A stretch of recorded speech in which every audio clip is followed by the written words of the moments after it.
ফুল তোলা হয়, কে ফুল তোলে? সাবজেক্ট নাই। তাহলে যে সমস্ত জায়গায় আপনি কে দিয়ে প্রশ্ন করে উত্তর নীল হবে, উত্তর ক্রস হবে, বোঝা যাবে যে সেই বাক্যগুলো অবজেক্ট থাকার চান্স আছে এবং সেই বাক্যগুলো কি হতে পারবে? প্যাসিভ হতে পারবে। এটা একটু মাথায় রাখবেন। প্যাসিভ মানে হচ্ছে ওই সমস্ত বাক্য যে সমস্ত বাক্যগুলোতে সাবজেক্টটা অ্যাক্টিভ নাই। কি নাই? যেমন আপনি বললেন যে সে বাংলা বলে, সে বাংলা বলে, তাহলে এই জায়গায় ডুয়ারটাকে সে হচ্ছে ডুয়ার। আচ্ছা, এই ডুয়ার মানে হলো যে করে বা কাজ করছে। আর বাংলা বলে, তাহলে এখানে হচ্ছে বলাটা হচ্ছে ভার্ব আর বাংলাটা হচ্ছে অবজেক্ট না? তাহলে সাবজেক্ট ভার্ব অবজেক্ট। এখন যখন আপনি প্যাসিভ করবেন বা প্যাসিভ বাক্য বলবেন, তখন আপনি এই সেটাকে সরাই দিবেন, সেটাকে রাখবেন না, কারণ সাবজেক্ট থাকে না। প্যাসিভে কে থাকে না? সাবজেক্ট থাকে না। তাহলে এই বাক্যটাকে যদি আপনি এইভাবে বলেন, বাংলা বলা হয়, কি বললেন? বাংলা বলা হয়। কে বলে? উল্লেখ নেই। কে বলে? উল্লেখ নাই। তো যখন কোনো একটা বাক্যে সাবজেক্ট বা ডুয়ার এটাকে সরিয়ে ফেলে কাজটাকে প্রাধান্য দেওয়া হয়, তখন সেই বাক্যগুলোকে আমরা বলবো প্যাসিভ বাক্য। প্যাসিভ ভয়েস না, কিন্তু বলছি আমরা প্যাসিভ বাক্য, বা এটাকে আমরা বলতে পারি প্যাসিভ সেন্স। কি বলতে পারি আমরা? Passive sense. প্যাসিভ ভয়েস কথাটা আসলে খুব একটা ইফেক্টিভ না, মানে স্পোকেনের ক্ষেত্রে।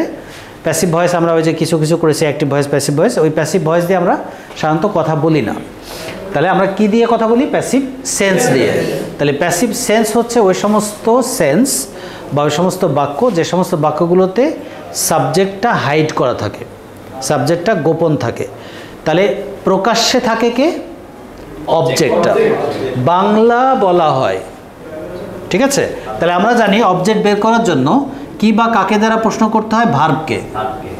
কি বলা হয়? বাংলা। তাহলে কি বা কাকে দ্বারা প্রশ্ন করে যখন উত্তর পাওয়া যাবে তখন সেটা হচ্ছে অবজেক্ট। তাহলে অবজেক্ট যদি শুরুতে থাকে বা অবজেক্ট যদি প্রাধান্য পায় কোনো একটা বাক্যে, তাহলে সেই বাক্যটাকে আমরা বলবো প্যাসিভ বাক্য। কি বলবো? প্যাসিভ বাক্য। আমরা প্যাসিভ বাক্য দিয়ে আমাদের লাইফে প্রায় 30-35 ভাগ কথাবার্তা প্রতিদিন বলি। তাহলে ইংলিশটা যদি জানা যায় এগুলোর, যে কিভাবে আমরা প্যাসিভগুলোকে করছি, তাহলে ওইভাবে আমরা ইংলিশগুলোকে প্যাসিভ দিয়ে বলতে পারবো। তাহলে আমরা ওই সমস্ত বাক্যগুলো আজকে শিখতেছি প্যাসিভ সেন্সে, ক্লাস নম্বর 11-এ, যে কোন কোন ধরনের বাক্যগুলোকে আমরা সাবজেক্টকে গোপন রেখে বলি। ঠিক আছে? যেমন আপনি জিজ্ঞেস করলেন বাসায়, আম্মু রান্না করা হয়েছে? রান্না করা হয়েছে?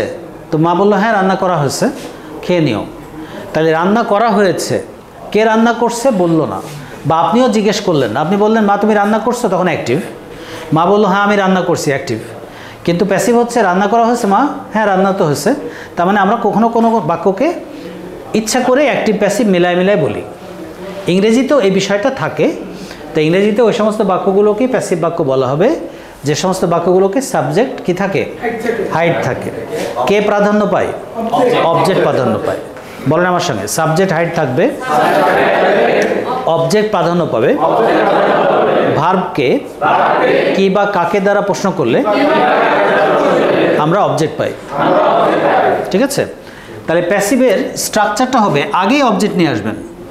আগে যেরকম অ্যাক্টিভের ক্ষেত্রে আপনি আগে সাবজেক্ট আনছিলেন, তারপরে ভার্ব আনছিলেন, তারপরে অবজেক্ট আনছিলেন। এখন কি করবেন? প্যাসিভে অবজেক্টটাকে আগে আনবেন, তারপরে আনবেন হচ্ছে টেন্স অনুসারে অক্সিলারি।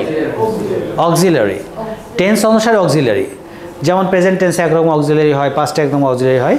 তাহলে টেন্স অনুসারে আপনি অক্সিলারি আনবেন। এরপরে মূল ভার্বের V3, মূল ভার্বের V3 অর্থাৎ মূল ভার্বটাকে আপনি পাস্ট পার্টিসিপল করে দেবেন, মূল ভার্বটাকে পাস্ট পার্টিসিপল করে দেবেন। তাহলে স্ট্রাকচার হচ্ছে অবজেক্ট অক্সি V3 অথবা অবজেক্ট অক্সি PP, ওই যে পাস্ট পার্টিসিপল, তাই না? তাহলে প্রথমে আমাদেরকে যেটা জানতে হবে সেটা হচ্ছে আমরা অবজেক্ট বের করতে পারি কি না। ঠিক আছে? বাক্যের ভার্বকে কি বা কাকে দ্বারা প্রশ্ন করতে হবে। আচ্ছা, দেখি আমরা এখন অবজেক্টটা কতটুকু ক্লিয়ার হয়েছে।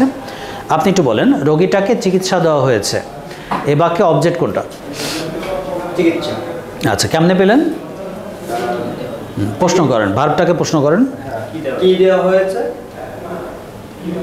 চিকিৎসা দেওয়া হয়েছে। না, ভার্বটা তো আর দেওয়া না, ভার্বটা তো চিকিৎসা দেওয়া। ভার্বটা কি? চিকিৎসা দেওয়া। চিকিৎসা দেওয়া ইংলিশ কি? ট্রিটমেন্ট। ট্রিটমেন্ট বা ট্রিট। আচ্ছা, তাহলে চিকিৎসা দেওয়াটাকে প্রশ্ন করেন কি দিয়ে বা কাকে দিয়ে? রোগীটাকে চিকিৎসা দেওয়া হয়েছে। এই যে বাক্যটা, যে রোগীকে চিকিৎসা দেয়া হয়েছে। একটা জিনিস মনে রাখবেন, বাংলাতে কিন্তু অনেক সময় দেওয়া, করা এগুলো ভার্ব হয় না, আরেকটাকে কানেক্ট করে ভার্ব হয়। যেমন গোসল করা হয়েছে বা আমি গোসল করেছি, এখানে কিন্তু করাটা ভার্ব না, ভার্বটা হচ্ছে গোসল করা। তাহলে এখানে চিকিৎসাটা ভার্ব না, কিন্তু চিকিৎসা দেয়া এটা ভার্ব, চিকিৎসা দেয়াটা ভার্ব।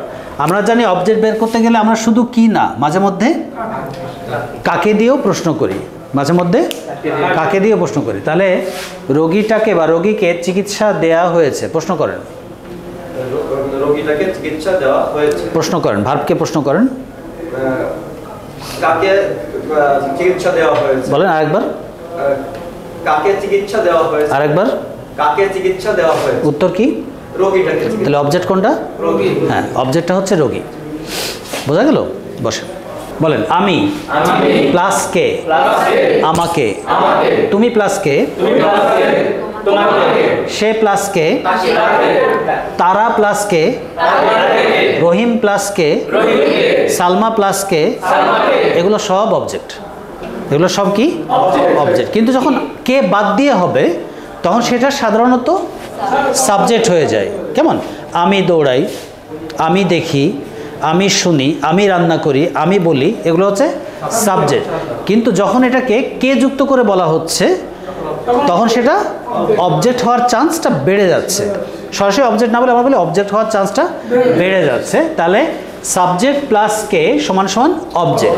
আরেকটা কথা বলি, সেটা হচ্ছে কোনো একটা বাক্যে যদি আপনি কে দিয়ে প্রশ্ন করে উত্তর না পান তাহলে সেখানে কি মনে করতে হবে? যে এটা অবজেক্ট হওয়ার সম্ভাবনা আছে, এই জায়গাটায় কোনো অবজেক্ট থাকবে। যেমন আমাকে বলা হচ্ছে, প্রশ্ন করেন কে, কে বলতেছে, উত্তর নাই। চিকিৎসা, রোগীটাকে চিকিৎসা দেওয়া হয়েছে, কে চিকিৎসা দিচ্ছে, উল্লেখ নাই। তাহলে এটা প্যাসিভ হওয়ার সম্ভাবনা বেশি। বোঝা যাচ্ছে? বোঝা গেল? যেমন ফুল তোলা হয়, কে ফুল তোলে, সাবজেক্ট নাই। তাহলে যে সমস্ত জায়গায় আপনি কে দিয়ে প্রশ্ন করে উত্তর নীল হবে, উত্তর ক্রস হবে, বোঝা যাবে যে সেই বাক্যগুলো অবজেক্ট থাকার চান্স আছে এবং সেই বাক্যগুলো কি হতে পারবে? প্যাসিভ হতে পারবে। এটা একটু মাথায় রাখবেন।